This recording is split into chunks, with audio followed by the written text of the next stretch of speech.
Welcome to the Rim Break Rodeo. We hope this video helps. In this video, I will explain how to connect Figma to GitHub. This integration bridges the gap between design and development, ensuring everyone works with the most current files.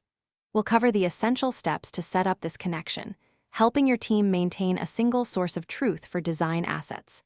This process can save many hours of manual updates and reduce communication overhead significantly, fostering a more efficient workflow for everyone involved. One of the most straightforward ways to connect Figma to GitHub is by utilizing specialized plugins. These tools are designed to automate the transfer of design specifications and assets. For example, some plugins allow you to export design tokens or even entire components directly to a GitHub repository.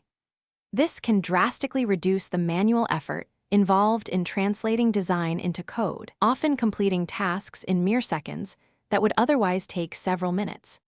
While plugins offer automation, manual export remains a reliable method for connecting Figma to GitHub.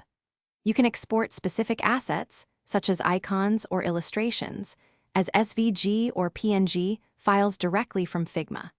Then, simply upload these files to your designated GitHub repository.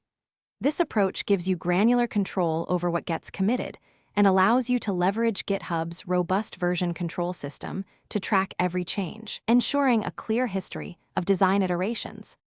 For advanced workflows, leveraging design systems and Figma's API offers powerful integration possibilities.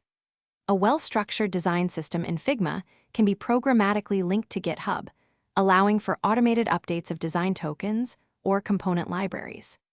Using the API, developers can create custom scripts to pull design data directly, ensuring that development always reflects the latest design specifications. This method provides maximum flexibility and can handle hundreds of components with ease.